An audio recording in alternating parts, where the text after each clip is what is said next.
negotiation itself has gone very well, actually. Very well. Mr. President, It could happen. I mean, if it happens, and it might not happen, who knows? But if it happens, it could happen like over the weekend. अमरीकी सदर ने आइंदा 2-3 दिन में Iran के साथ मुज़ाकरात में पेशरफ्त की नवीद सुना दी। ईरान के साथ मुज़ाकरात दुरुस्त सम्त में करार दे दिए। व्हाइट हाउस में गुफ्तगू के दौरान सदर ट्रंप का कहना था कि मफाहमत की याददाश्त पर दस्तखत के बाद आबनाए हुर्मुज़ खोल दी जाएगी। ईरान की अफजूदा यूरेनियम किसी भी वक्त हासिल करने जा सकते हैं। ईरानी यूरेनियम हासिल करके उसे तबाह करके रहेंगे। वाज़ेह किया कि अमरीका के बगैर इसराइल कुछ भी नहीं कर सकता। पहली बार हिजबुल्लाह से बात की, उन्होंने इसराइल पर हमला ना करने की यकीन दहानी करा दी। वाज़ेह किया कि आबनाए हुर्मुज़ खोलने और लबनान के मामले को अलग करने की कोशिश कर रहे हैं।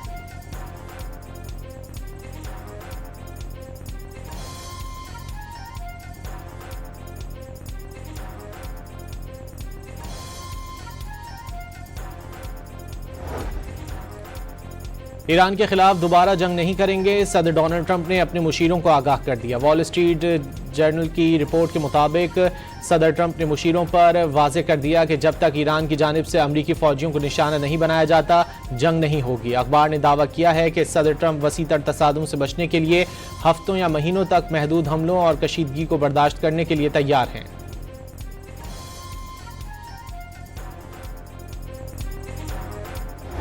On this vote, the yeas are 215 and the nays are 208. The concurrent resolution is adopted. Without objection, the motion to reconsider is laid on the table. अमरीकी ऐवान नुमाइंदगान ने सदर ट्रंप की जंगी इख्तियारात महदूद करने की करारदाद मंजूर कर ली। करारदाद के हक में 215 अरकान ने वोट दिया। मुखालिफत में 208 वोट पड़े। डोनाल्ड ट्रंप की पार्टी रिपब्लिकन के 4 अरकान ने भी करारदाद के हक में वोट दिया। सदर ट्रंप को जंग शुरू करने से पहले कांग्रेस से मंजूरी लेना होगी।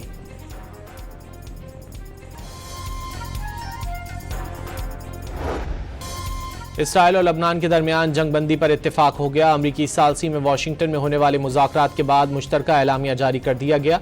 हिजबुल्लाह और इसराइल एक दूसरे पर हमले नहीं करेंगे। जुनूबी लैतानी सेक्टर खाली करना होगा। एलामिया के मुताबिक पायलट जोन्स बनाए जाएंगे जिन पर लबनानी फौज का कंट्रोल होगा। गैर रियासती अनासर दाखिल नहीं हो सकेंगे। अमरीकी महकमा खारजा के मुताबिक इसराइल और लबनान ने बातचीत जारी रखने पर इत्तेफाक किया है और दोनों फरीक 22 जून को दोबारा मुज़ाकरात करेंगे।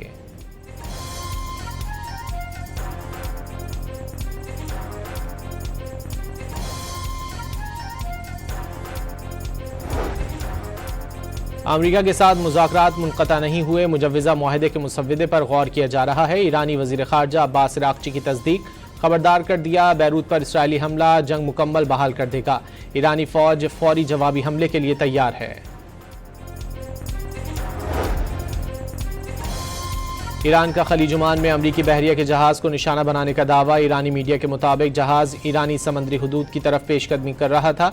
अमरीकी सेंट्रल कमांड ने बहरा ओमान में फौजी जहाज़ को निशाना बनाने के ईरानी दावे को मुस्तरद कर दिया। अमरीकी बहरिया ने जहाज़ पर हमले का दावा झूठ करार दे दिया।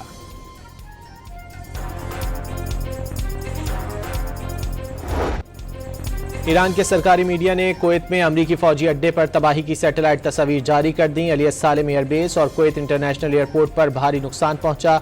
अमरीकी अड्डे पर ड्रोन एंड एयरक्राफ्ट शेल्टर मुकम्मल तौर पर तबाह। ईरानी हमलों के नतीजे में गढ़ा पड़ गया। तेहरान की कुवैत इंटरनेशनल एयरपोर्ट पर हमले की तरदीद। अमरीकी पैट्रियट मिसाइल गिरने से तबाही फैली। इस्लामी इनकलाबी गार्ड्स के तर्जुमान का दावा।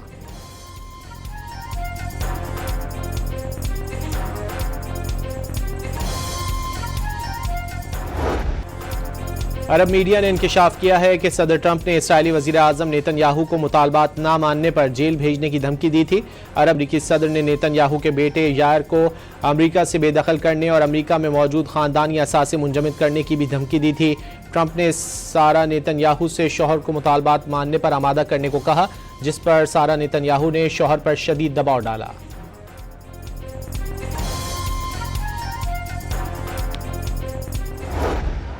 React to that? What really happened in that call? Well, I'm not going to get into details of our conversations. We've had thousands, well, a lot of them. And if you think this is a crisis, you should be in some other conversations. But we've always found a way. We have so many agreements. We agree on the main thing. Trump ने Israeli वज़ीर आज़म को गालियां देने की तस्दीक कर दी। कहा कि बाज़ औक़ात गुस्से में गालियां निकल जाती हैं। नेतन्याहू का भी ट्रंप से गालियां खाने का एतराफ़। कहा कि ख़ानदान के अफराद में भी बाज़ औक़ात इख्तिलाफ़ात पैदा हो जाते हैं।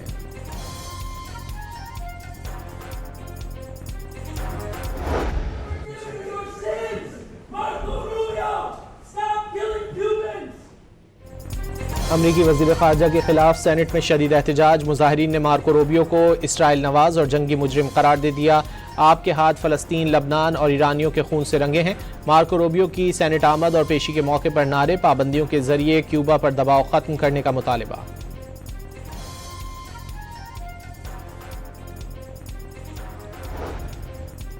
इसराइल और लबनान में जंगबंदी होने पर तेल की कीमतों में कमी। आलमी मंडी में अमरीकी खाम तेल की कीमत 1% से जायद कम हो गई, जिसके बाद इसकी कीमत $94 फी बैरल हो गई। बरतानवी क्रूड ऑयल $96 फी बैरल का हो गया। अमरीकी क़यादत ने क़याम अमन के लिए पाकिस्तान की कोशिशों को सराहा। अमरीकी वज़ीर ख़ारजा मार्को रूबियो ने पाकिस्तान के सालसी के किरदार की तारीफ़ की। नायब वज़ीर आज़म की अमरीकी क़यादत के साथ मुलाकातों में अमन के क़याम के लिए कोशिशों पर गुफ्तगू हुई। पाकिस्तान ख़ित्ते में क़याम अमन के लिए बेहतरीन और मुखलिसाना किरदार अदा कर रहा है। तर्जुमान दफ्तर ख़ारजा की प्रेस ब्रीफिंग, कहा कि पाकिस्तान समेत 8 ममालिक ने मस्जिद अक्सा में इसराइली कार्रवाइयों की मज़म्मत की।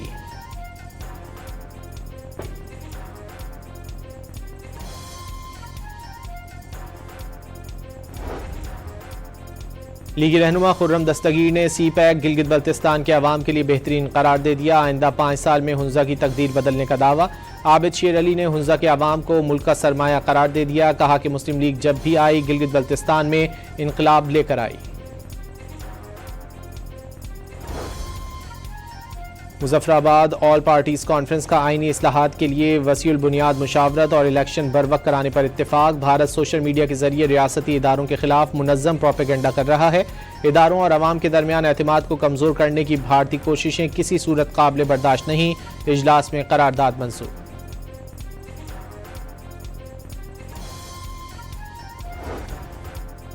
वफाकी हुकूमत और पीपल्स पार्टी के मुज़ाकरात में पेशरफ्त। वज़ीर आज़म के वफाकी बजट 10 जून को पेश करने की सिफारिश पर इत्तेफाक। पीपल्स पार्टी के वफ़द से बातचीत में पब्लिक सेक्टर डेवलपमेंट प्रोग्राम, मालियाती इस्तेहकाम, अवामी फलाही इक़दाम, तरक्याती मनसूबों और माशी अहदाफ के निकात ज़ेर बहस आए। मुलाकात के बाद एलामिया जारी।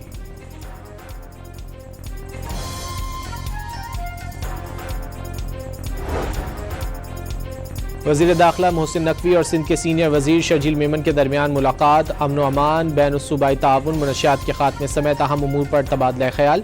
वफाक और सिंध हुकूमत के दरमियान राब्तों को मज़ीद मजबूत बनाने पर इत्तेफाक। कराची समेत सिंध के बड़े शहरों में मुनशियात के रोकथाम और अमन व अमान से मुतालिक उमूर पर भी तफसीली गुफ्तगू। मोहसिन नकवी की सिंध हुकूमत को कच्चे के इलाकों में डाकुओं और जराइम पेशा अनासिर के खिलाफ कामयाब ऑपरेशन पर मुबारकबाद।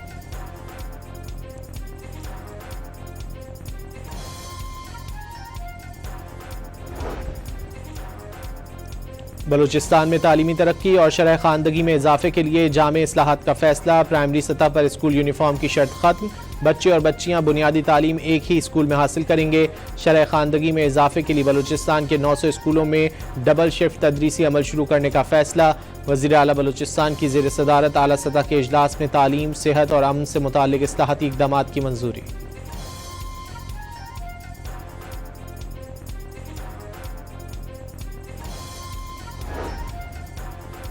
वज़ीर आला पंजाब की काविशें रंग ले आईं। High power green tractor, high tech combined harvester और सुपर सीडर पंजाब के खेतों में पहुंच गए। मरियम नवाज का ज़रई काश्तकारों को जिद्दत की राह पर गामजन करने का आज़म। पीटीआई दौर में माली बेज़ाब्तगी की तहकीकात के लिए पब्लिक अकाउंट्स कमेटी ने नैब से मदद मांग ली। हायर एजुकेशन में 1 अरब रुपए की माली हेर फेर की नैब से तहकीकात कराने का मुतालिबा। पीएसी का स्पेशल डिपार्टमेंटल अकाउंट्स कमेटी की सिफारिशात पर अमल न करने पर इजहार तशवीश।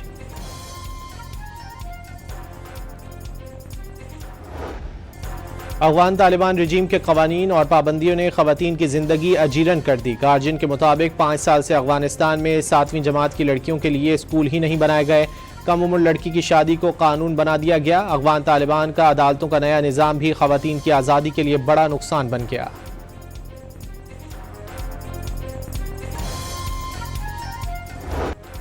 पाक तुर्क मजबूत ताल्लुकात पर भारतीय हुकूमत को बेचैनी। पाकिस्तान के साथ दोस्ती को अपने खिलाफ दुश्मनी या गलत इकदाम नहीं समझना चाहिए। तुर्क वजीर खारजा का भारत को मशवरा।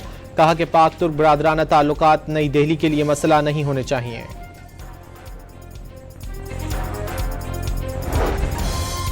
मोदी हुकूमत का साथ देने के लिए भारतीय मीडिया में जैन जी तहरीक कॉकरोच जनता पार्टी के खिलाफ हो गया। अल जजीरा के मुताबिक कॉकरोच जनता पार्टी ने भारतीय मीडिया को शदीद तनकीद का निशाना बनाते हुए अडानी और अंबानी के मीडिया ग्रुप्स के लाइसेंस खत्म करने का मुतालबा कर दिया। दहशतगर्द कहने पर जैन जी तहरीक के बानी ने भारतीय मीडिया से बात करने से इनकार कर दिया।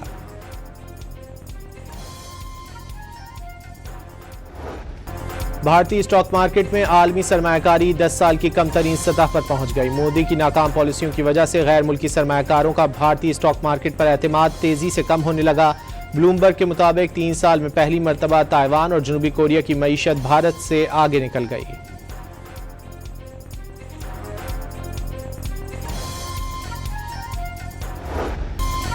पाकिस्तान स्टॉक एक्सचेंज में तेजी का रुझान। कारोबार के दौरान 100 इंडेक्स में 1000 पॉइंट्स का इजाफा, 1,71,000 की हद दोबारा उबूर कर ली।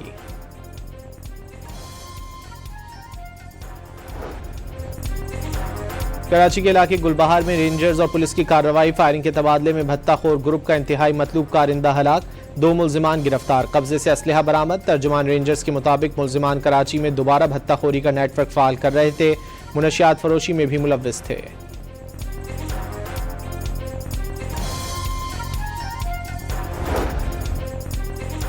कराची के इलाके मंगोपीर में फायरिंग से खातून के जाँ बहक होने की सीसीटीवी फुटेज मंजर आम पर आ गई। मुल्जिमान ने मोटरसाइकिल पर सवार खातून को गोलियों का निशाना बनाया। फायरिंग के वाक़े में खातून का शौहर महफूज रहा।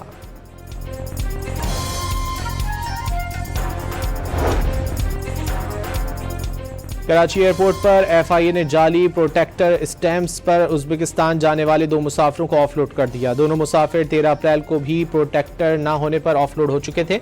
एफआईए ने दोनों मुसाफिरों को कानूनी कार्रवाई के लिए हुक्काम के हवाले कर दिया। झंगशोर कोट में कोट मपाल के करीब ड्राइवर को नींद आने से ट्रक उलट गया। 13 अफराद जख्मी हो गए। जख्मियों में 6 खवातीन भी शामिल। तमाम अफराद को अस्पताल मुंतकिल कर दिया गया।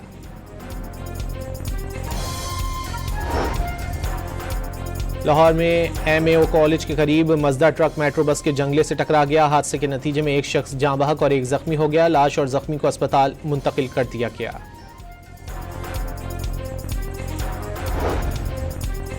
रहीम यार खान में बस में आग लग गई। मुतादिद मुसाफिर जख्मी हो गए। मुसाफिरों ने छलांग लगाकर जान बचाई। बस में 45 मुसाफिर सवार थे।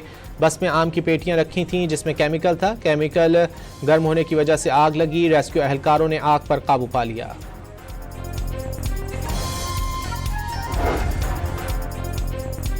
सिंध हाईकोर्ट ने 80 की दिहाई में मुल्क के बड़े मालियाती फ्रॉड केस में 9 मुल्जिमान की सजाएं बरकरार रखने का हुक्म दे दिया। मरने वाले 7 मुल्जिमान की सजाएं खत्म कर दी। जायदाद जब्त करने का हुक्म बरकरार। 4 मुल्जिमान की अपीलें मंजूर करते हुए बरी कर दिया।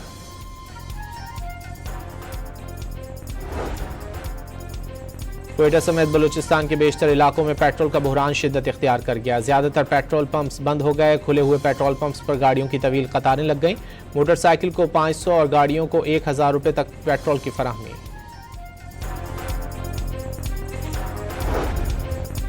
दुनिया के अमीर तरीन शख्स और टेस्ला के बानी एलॉन मस्क की पाकिस्तान के अदालती फैसले की खुलकर तारीफ। एलॉन मस्क ने एक्स पर जारी बयान में मोटरवे ज्यादती केस के मुजरिमान की सजाएं बरकरार रखने की खबर शेयर करते हुए लिखा, बहुत खूब पाकिस्तान, हमें मगरिब में भी यही करना चाहिए।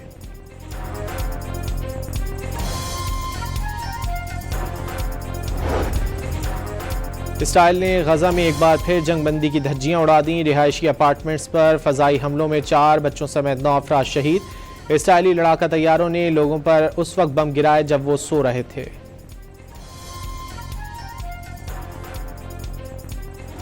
अपनी शॉप के गद्दे जितने भी थे सब बाहर लगा दिए। गद्दा था जितना था सब मैंने बाहर रख दिया। जो बंदा कूद रहे थे first floor, second floor, third floor से बंदे कूद रहे थे, तो नीचे तो कुछ है नहीं, तो उनके लिए गद्दे लगाए, 4-5 गद्दे एक साथ लगा के जो उस पर कूदे। दिल्ली के मालवीय नगर में आग लगने के वाक़े के दौरान मुसलमान दुकानदार ने सबके दिल जीत लिए। मुस्लिम दुकानदार ने 20 से 22 गद्दे दुकान से निकालकर बाहर बिछाए ताकि लोग उन पर छलांग लगाकर महफूज तरीके से आग से बच सकें। दुकानदार अरमान ने बताया कि आग बहुत शदीद थी, ना कोई अंदर जा सकता था और ना बाहर आ सकता था।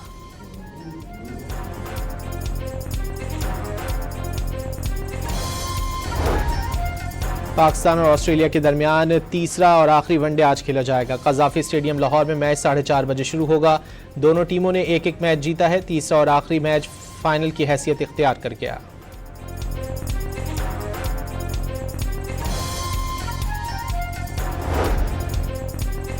रियो डी जनेरो के मछली घर में मौजूद शार्क ने फीफा वर्ल्ड कप के इफ्तिताही मैच में मराकश के खिलाफ ब्राजील की कामयाबी की पेशगोई कर दी। फीफा वर्ल्ड कप में शिरकत के लिए तुर्की की टीम रवाना। शायकीन की बड़ी तादाद ने एयरपोर्ट पर अलविदा कहा। गाड़ियों और बसों में तुर्की का परचम थाम कर रैली निकाली।